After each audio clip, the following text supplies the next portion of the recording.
Le PSG se fait éliminer, le PSG de Kylian Mbappé se fait éliminer ce soir contre Arsenal. Ah bah non merde, c'est vrai, Mbappé n'est plus au PSG, c'est le Real qui se fait éliminer Nono. Et oui, on a tellement l'habitude que voilà, c'est le Real qui se fait éliminer ce soir. Mbappus, Mobutu Junior, Nono, le poissard, le poissard. Il va au Real Madrid Nono, où le Real gagne tout, écrase tout sur son passage.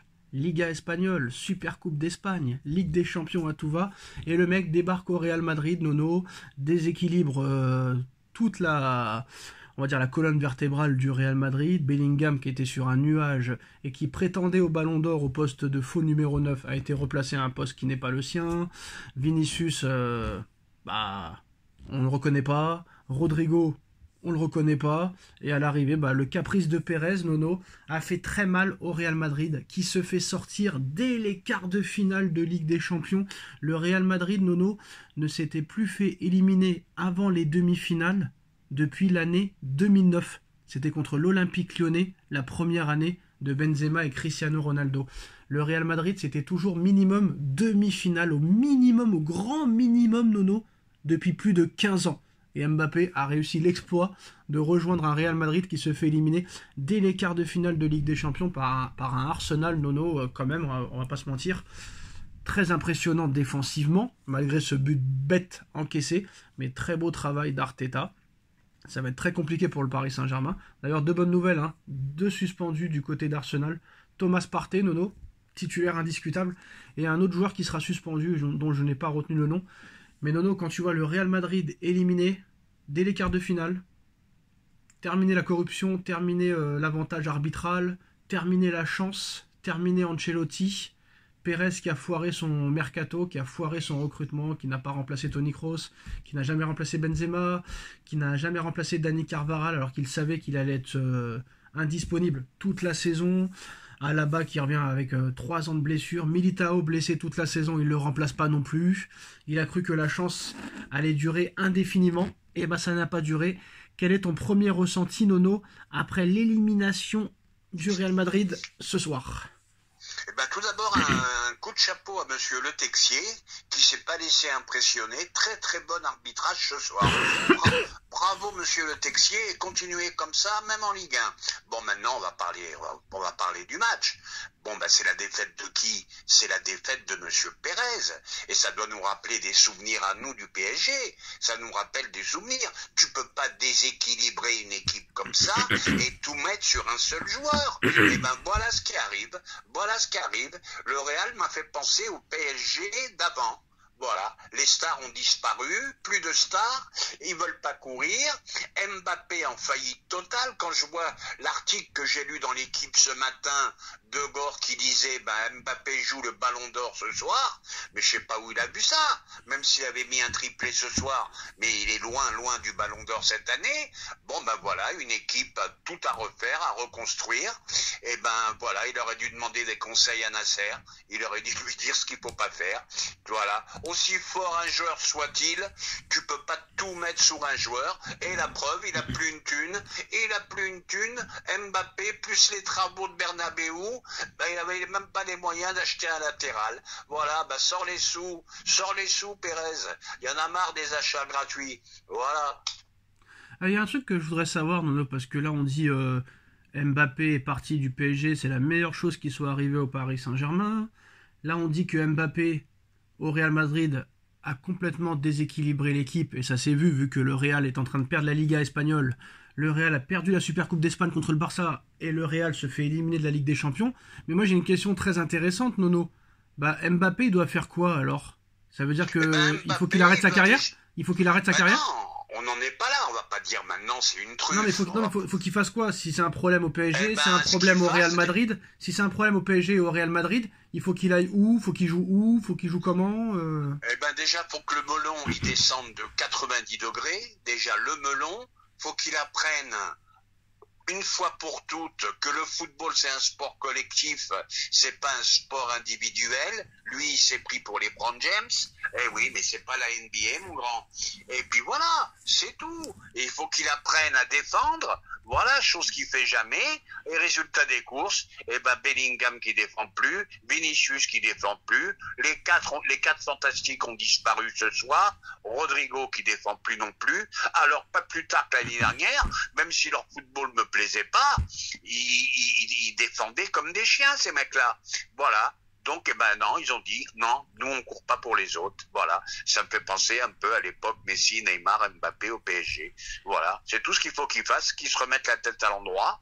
Et puis, c'est tout. Et que les médias français arrêtent de le surcoter. C'est un très bon joueur. Je vais pas non plus exagérer. C'est un très bon joueur. Mais pour moi, c'est pas un crack. Et je vais te dire, le petit Saka, il m'a beaucoup plu ce soir, hein. Malgré son pénalty raté. Malgré son pénalty raté. Mbappé sur cette phase à élimination directe, Nono, 8e de finale aller-retour et quart de finale aller-retour, 0 but, 0 passe décisif, et contre toutes les grosses équipes cette année, c'est un 0 pointé. Et De Gaulle te parle d'un ballon d'or en lice ce matin. Alors, ça faisait très longtemps que je n'avais pas acheté l'équipe, je suis pas prêt de le racheter. Donc maintenant, Nono, c'est la défaite de Pérez, on va pas se mentir, c'est la fin d'une ère, là c'est la fin d'une ère à Madrid. C'est compliqué de parler d'autre chose que de Mbappé qui sort en plus de ça blessé, Nono. Il sort sur blessure, c'est quand même rare pour le souligner. Oui, il est souvent blessé quand il perd, lui. On en parle de la prestation quand même de Mbappé ce soir face à Arsenal, parce que c'est quand même le mec qui n'a strictement rien apporté du tout, que ce soit défensivement, offensivement, à la percussion, au niveau des dribbles, au niveau des accélérations, au niveau des tirs. Première mi-temps, 0 tir cadré de la part du Real Madrid. Là, Pérez, est-ce que Pérez a eu tort de le faire confiance? Et est-ce que si jamais Mbappé fait une deuxième saison au Real Madrid de ce niveau-là de la première, est-ce que Pérez sera dans l'obligation de le vendre? Ah là, il y a une pression en Espagne déjà qu'il n'y a pas en France. Tu as déjà 5-6 médias du Real de Madrid qui vont critiquer, qui vont le harceler comme c'est pas possible. Bon, c'est l'erreur de Pérez, hein. Il y a pas autre chose à dire. Et puis Mbappé, c'est une très mauvaise saison. Bon, normalement, pas de Liga, pas de Ligue des Champions, pas de Ballon d'Or. Je sais pas ce qui lui reste, peut-être la Super Coupe d'Espagne, je sais pas comment ça va finir. C'est la Coupe d'Espagne, La Coupe d'Espagne, je sais pas comment ça va finir. Il voulait les 7 trophées. Il lui reste la Coupe du Monde des clubs, c'est tout. Peut-être la Coupe du Monde des clubs, il faudra qu'ils aient une autre équipe, parce que cette équipe dans cet état-là, c'est pas possible. Même avec Arsenal, il y avait 2 classes d'écart ce soir. Non, cette année, ça va être j'ai bien peur pour lui, une saison blanche. Et puis, il faut qu'il apprenne aussi un peu avant de parler, lui aussi, de réfléchir avant de parler. Alors, il avait parlé de 7 titres cette saison. D'accord. Mbappé a quitté le Paris Saint-Germain cet été pour remporter la Ligue des Champions avec le Real Madrid. Et à l'arrivée, c'est le PSG qui est en demi-finale et non le Real.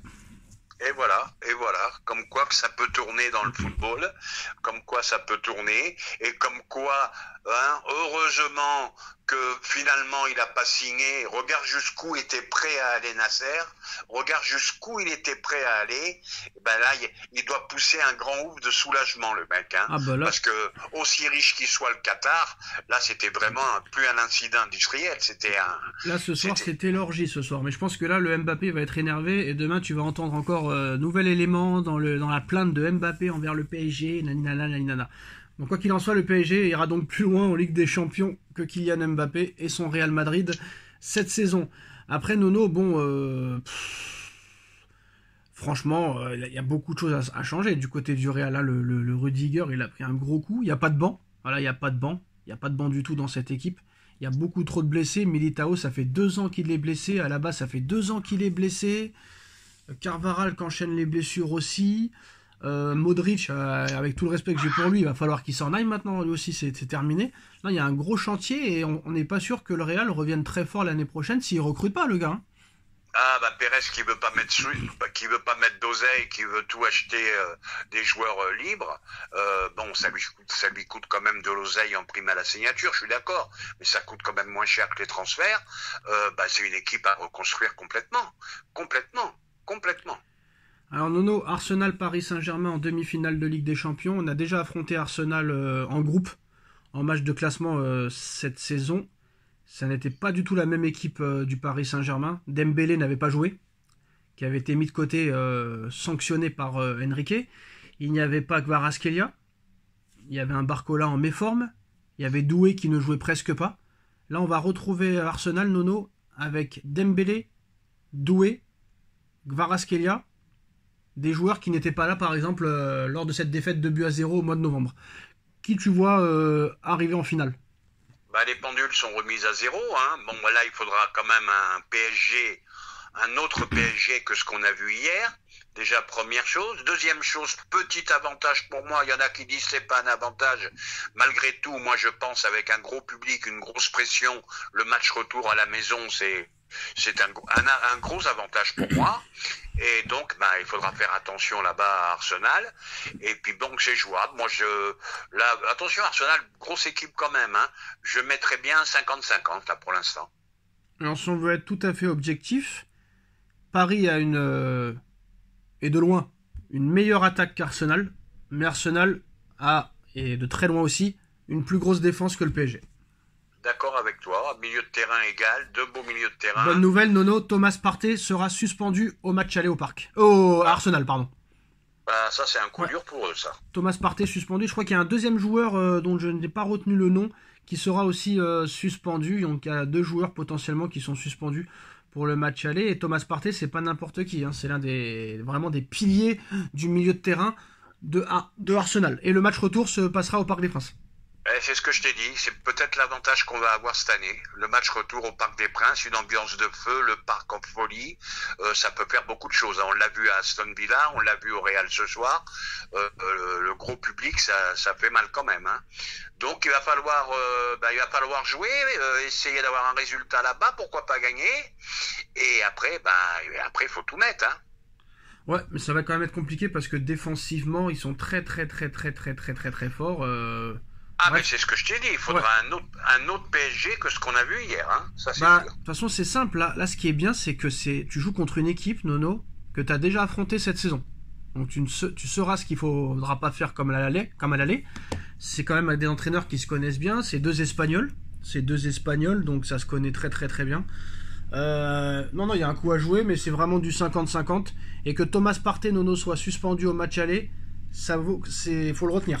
C'est un petit signe peut-être, Sacha. Ouais. Mais je pense qu'il va falloir jouer notre jeu et pas faire le même match à Arsenal du mois de novembre, mais ce sera pas la même chose parce qu'il y a 3 joueurs qui étaient pas là du côté du PSG. Il n'y avait pas Doué, il n'y avait pas Kvaratskhelia et il n'y avait pas Dembélé. Donc là déjà eux ils seront présents, donc ce sera pas du tout le même match. Je pense que Monsieur Enrique va se servir de ce match perdu 2-0 à Arsenal et de ce match perdu à Aston Villa pour pas ne refaire la même erreur. Mais surtout là, Nono, je pense qu'il va falloir vraiment un travail vraiment défensif. Il faut qu'Enrique vraiment fasse un travail défensif pour préparer ce match qui sera déjà dans 2 semaines, Nono. Déjà dans 2 semaines. Oui. Dans 2 semaines. Et maintenant, la question que tout le monde se pose, faut-il reporter ou non le match contre Strasbourg 3 jours avant? Moi, je suis pour. Non, faut jouer. Ça nous a fait trop mal, là. Ouais. Ça nous a fait trop mal. On est resté presque 8 jours, une semaine sans jouer. Non, faut pas exagérer. Combien? 6 jours. Il y avait plus de rythme, il y avait moins de rythme. Mais à 2-0, on disait pas ça, hein. Oui, parce qu'ils ont marqué 2 comptes, machin, mais dès après, ils ont pris une marée comme ils ont jamais pris depuis très longtemps. Donc non, faut jouer, même si c'est dur contre Strasbourg. Bon, à la limite, tu t'essayes au moins une demi-heure. Tu fais rentrer un Dembélé à la 60e, tu fais rentrer tous les joueurs majeurs, tu les fais rentrer pour qu'ils aient un peu de temps de jeu dans les jambes. Voilà, tu commences avec une équipe à moitié bis et après tu fais rentrer les ténors et puis voilà. Au minimum. Ça a été chaud lors de l'autre demi-finale, Nono, entre l'Inter Milan et le Bayern de Munich. 2 buts partout, Nono, 2 buts partout. Le Bayern avait ouvert le score par Harry Kane à la 52e prolongation. 1 partout, Lautaro Martinez 6 minutes plus tard. 3 minutes plus tard, Benjamin Pavard, dont on ne parle pas réellement cette année, mais qui fait une très grosse saison avec l'Inter de Milan. L'Inter qui prend l'avantage 2-1. Et le Bayern qui égalise, Nono, à un quart d'heure de la fin, 2 buts partout. Et à l'arrivée, ça a été un gros suspense. Et à l'arrivée, c'est l'Inter qui se qualifie pour les demi-finales de Ligue des Champions. Nono, alors c'est marrant parce que on a dit que l'Inter avait une grosse défense. Ils en ont quand même pris 3 en 2 matchs. Là, il y a Inter Milan, FC Barcelone. Soi-disant, FC Barcelone, la plus grosse, la meilleure équipe du monde à l'heure actuelle. Franchement, tu vois qui entre l'Inter et le Barça? Eh ben, je vais peut-être te surprendre, je vois l'Inter. Je vois l'Inter, parce que c'est pas des peintres quand même. À l'Inter, devant, t'as quand même Monsieur Thuram, t'as Monsieur Lautaro Martinez, t'as quand même de très très bons attaquants. Bon, après, tu connais leur solidité, tu connais leur niaque, tu connais tout ça. C'est vraiment l'équipe qui peut faire mal à Barcelone. Tiens, Nono, j'ai fait un rêve cette nuit. Toi, t'as connu 93. Oui. Tes copines marseillaises qui remportent la Ligue des Champions, mais bon. C'est pas la même Ligue des Champions. À l'époque, tu sortais des poules, t'étais en finale direct. Donc on va pas reparler sur ça. Mais 93, Marseille qui gagne la Ligue des Champions, Nono, à Munich contre Milan. Et là, tu peux avoir un PSG à Munich contre Milan, même si c'est pas le même Milan. C'est incroyable quand même la coïncidence, non ? Ah bah beaucoup de coïncidences, je vois beaucoup de signes moi. Alors tu vas me dire non encore calme-toi.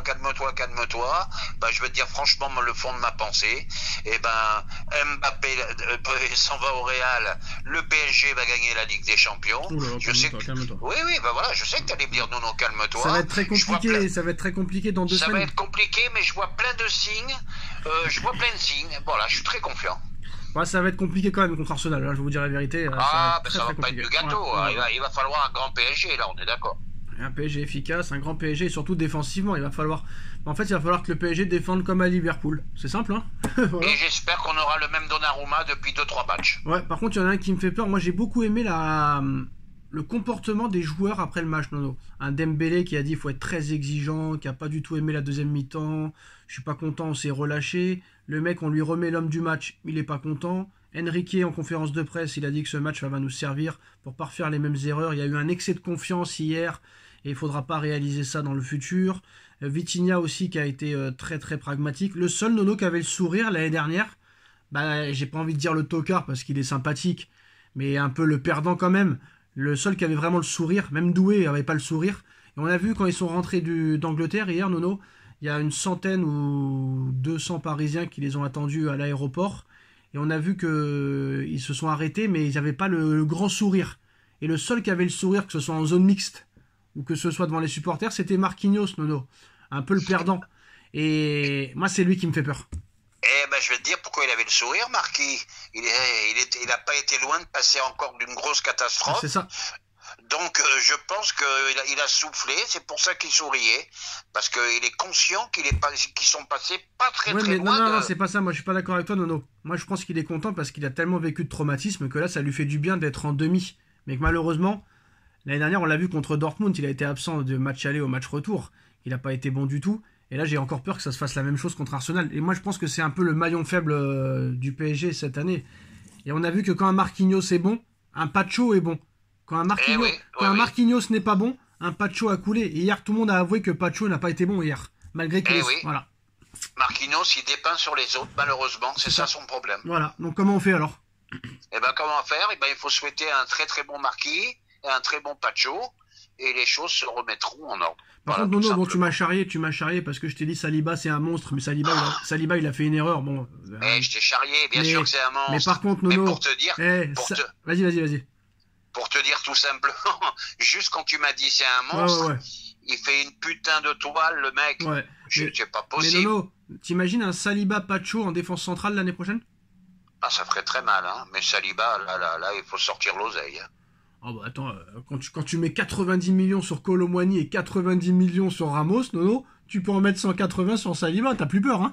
Tu vois ce que je veux dire ? Oui, t'as plus peur, mais je pense qu'il y aura beaucoup de monde sur lui, et peut-être attention, hein, le Real, il a dit qu'il voudrait pas le recruter cet été, qu'ils attendraient 2027 ou soit 2026 à un prix raisonnable. Moi, franchement, c'est un rock, hein. C'est un rock et on peut pas continuer avec Marquinhos l'année prochaine. Avec tout le respect que j'ai pour lui, on peut pas continuer avec Marquinhos l'année prochaine. Non, c'est pas possible. Il a beaucoup progressé, titulaire indiscutable à Arsenal et en équipe de France. Voilà, je dois reconnaître. Très fort et attention Manchester City, tout ça et tout. Mais en tout cas, voilà, PSG Arsenal, on aura l'occasion d'en parler, Nono. Donc c'est terminé. Maintenant, les demi-finales dans 15 jours. Avec un bon match de préparation face à Strasbourg qui joue la Ligue des Champions, Nono, donc ça va être un match vraiment bien pour préparer cette demi-finale. oui, ça sera bien. Maintenant, faut se préparer dans les bonnes conditions, être très très professionnel, les soins, les machins, les trucs. Voilà, il faut un PSG au top des tops. Et un travail défensif surtout, entraînement Voilà, défensif. ça commence. Voilà, je t'interromps juste une petite observation. Là, Courtois qui commence à faire l'autocritique. On doit faire notre autocritique. Parfois, nous devons jouer davantage en équipe et pas de manière individuelle. Et c'est ce qu'on a dit tous les deux. Voilà, ça va commencer à déglinguer de tous les côtés. Et Tchouaméni a dit qu'il supportera le Paris Saint-Germain en demi-finale. Écoute, voilà. Voilà. Et il y a Newcastle qui a gagné 5-0 contre Crystal Palace et Newcastle Et Courtois qui dit oh putain, c'est pas bon pour Mbappé, je m'excuse, je te coupe. Cette année, nous n'avons pas José Lou. Regarde où on en est arrivé au Real Madrid. Voilà. Bah oui. Voilà. Bref. C'est pour dire que Newcastle a gagné 5-0 et que Newcastle est 3ème de première ligue, donc bref, on s'en fout. Et Manchester-Lyon demain, ce serait bien que Lyon aille en demi-finale. T'aurais 2 clubs français en demi-finale quand même, de Coupe d'Europe. C'est quand même ça ferait du bien un indice UEFA, ouais. Et puis bonne chance à Lyon. Et puis quand même, le PSG, nous on va en reparler aussi. Le PSG qui sauve l'indice UEFA. Le PSG qui quand même sauve la Ligue 1 en Ligue des Champions. Parce que quand même, un club en Ligue 1 en demi-finale. Et maintenant que DAZN c'est terminé, Nono, alors là, ils vont tous vouloir sucer Monsieur Nasser, qui déteste tous. Qui déteste tous, hein. J'ai bien écouté hier. Si DAZN s'en va, Bein y suit, partiront aussi et récupéreront aussi leur oseille. Et je pense qu'il y a plus, à part qu'ils fassent leur télé, la Ligue E, je pense plus que tu auras un opérateur. Alors apparemment, regarde depuis le temps qu'on regarde le football. Il y a eu Orange, ça marche pas. Il y a eu machin, ça marche pas. J'ai même plus les noms en tête. Alors DAZN, là, ça marche pas. Alors là, il y a, ça marche pas. C'est dur, hein, c'est compliqué. Hein. Là, il y a Max qui est intéressé, il y a Netflix qui est intéressé, et cette chaîne de Ligue 1 qui pourrait être créée, mais bon, on compte pas là-dessus. Mais il y a, par exemple, apparemment, il y a que Max et Netflix qui sont intéressés pour le moment. Ouais, mais Netflix, il restera pas à 5,80 €. Hein. Non, mais il y aura Netflix, c'est comme Amazon à l'époque. Il y aura Netflix à 5,99 pour les séries et les films, et si tu veux payer la Ligue 1, ce sera 15 ou 20 €. Je leur conseille Netflix, hein. Ils sont blindés, ils ont l'oseille. Ça va dépendre du PSG et Lyon. Si jamais le PSG gagne la Ligue des Champions et que Lyon gagne l'Europa League, là tu vas pouvoir peut-être négocier à la hausse, peut-être. Tu vas peut-être pouvoir négocier. Et attention Nono, il paraît que c'est très sérieux là, le Saoudien qui veut acheter Toulouse, là il paraît que ça se concrétise. Et n'oublie pas que le Paris FC va peut-être monter avec Bernard Arnault l'année prochaine, donc c'est plus la même limonade si tout se passe comme ça. Hein. On sait pas. Tant mieux, ça fera un peu de concurrence. On sait pas. Eh oui, Paris FC, derby parisien l'année prochaine. Ciao les gars. Allez. Tchuss. Tchuss.